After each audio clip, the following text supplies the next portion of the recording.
After corona మలయాళ సినిమాలు తెలుగు ప్రేక్షకులకు విపరీతంగా అలవాటయ్యాయి. వెతుక్కొని మరీ చూసే వరకు వచ్చాయి. అలాంటి ఈ పరిస్థితుల్లో తెలుగు వాళ్లకు చాలా సుపరిచితులైన స్టార్ హీరో మోహన్ లాల్, మరో హీరో పృథ్వీరాజ్ సుకుమారన్ డైరెక్షన్లో లూసిఫర్ సినిమా చేసి సూపర్ డూపర్ హిట్ కొట్టాడు. ఏకంగా మెగాస్టార్ చిరునే ఈ సినిమాను మెచ్చి తెలుగులో గాడ్ ఫాదర్ పేరుతో రీమేక్ కూడా చేశారు. ఈ క్రమంలోనే లూసిఫర్ సినిమాకు సీక్వెల్గా L2 ఎంప్రాన్ సినిమాతో వచ్చారు hero Mohan Lal and director Prithviraj Sukumaran. అయితే ఈసారి అప్పట్లా కాకుండా తెలుగులో డైరెక్ట్గా రిలీజ్ చేశారు. డిస్ట్రిబ్యూషన్ రైట్స్ను దక్కించుకున్న దిల్ రాజు ఈ మూవీని భారీగా తెలుగు 2 స్టేట్స్లో రిలీజ్ చేశారు. మరి ఈ సినిమా ఎలా ఉంది, అందరూ మెచ్చేలా, అందరికీ నచ్చేలా ఉందా లేదా అనేది ఈ రివ్యూలో చూద్దాం.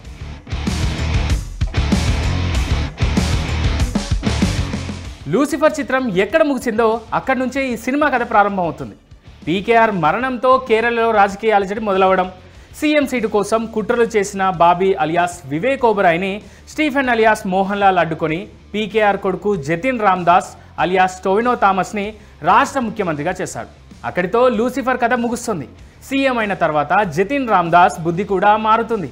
సొంత ప్రయోజనాల కోసం మతతత్వవాది బాబా బజరంగి అలియాస్ అభిమన్యు సింగ్తో చేతులు కలిపి LUF పీకేఆర్ అని కొత్త పార్టీని స్థాపించి ఎన్నికల్లోకి వెళ్తాడు. ఈ విషయం లండన్లో ఉన్న స్టీఫెన్ అలియాస్ మోహన్ లాల్కి తెలుస్తుంది. తన రాష్ట్రాన్ని కబలించడానికి శత్రువులంతా ఏకమై రాజకీయ యుద్ధం చేయడానికి సిద్ధమైతే స్టీఫెన్ దాన్ని ఎలా తిప్పికొట్టాడు అనేదే ఈ సినిమా కథ.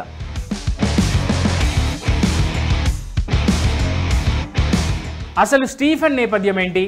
ఖురేషీ అబ్రాన్గా పేరు మార్చుకొని విదేశాల్లో స్టీఫెన్ ఏం చేస్తున్నాడు? అతని కోసం ఇతర దేశాల గూఢచార సంస్థలు ఎందుకు వెతుకుతున్నాయి? జతిన్ కొత్త పార్టీని స్థాపించిన తర్వాత పీకేఆర్ కూతురు ప్రియా అలియాస్ మంజు వారియర్ ఎలాంటి నిర్ణయం తీసుకుంది? బలరాజ్ పటేల్ కాస్త బాబా బజరంగిగా ఎలా మారాడు? బజరంగికి జయదేవ్ మసూద్ అలియాస్ పృథ్వీరాజ్ సుకుమార్ మధ్య ఉన్న శత్రుత్వం ఏంటి అనేది తెలియాలంటే మాత్రం ఈ సినిమా చూడాల్సిందే.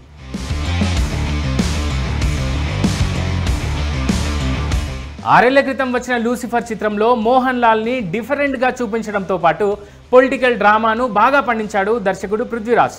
హీరోకి ఇచ్చిన ఎలివేషన్స్, మధ్య మధ్యలో వచ్చే ట్విస్ట్లు సినిమా విజయంలో కీలక పాత్ర పోషించాయి.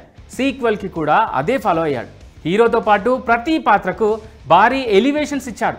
కథాకథనాన్ని కూడా బాగానే రాసుకున్నాడు. కానీ కథ కంటే ఎక్కువ ఎలివేషన్స్ పైనే దృష్టి పెట్టాడు పృథ్వీరాజ్.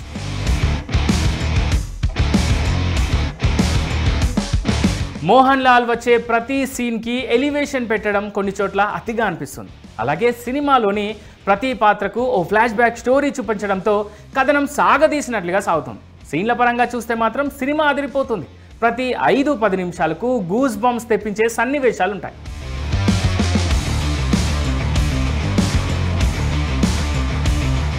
సినిమా ప్రారంభమైన 50 నిమిషాల వరకు మోహన్ లాల్ తెరపై కనిపించాడు. ఆయన వచ్చి ఈ రాజకీయ అలజడిని ఎలా అడ్డుకుంటాడో అనేలా కథనాన్ని నడిపించి ఆయన ఎంట్రీ కోసం ఎదురు చూసేలా చేశాడు దర్శకుడు. ప్రేక్షకుల ఎదురు చూపులకు మాత్రం ఎక్కడా నిరాశ కలగలేదు. ఎంట్రీ సీన్ అదిరిపోతుంది. హీరో విదేశాల్లో ఉన్నప్పుడు వచ్చే యాక్షన్ సీన్లు హాలీవుడ్ సినిమాలను గుర్తు చేస్తాయి. ఆ సీన్స్ను స్టైలిష్గా తీర్చిదిద్దాడు దర్శకుడు.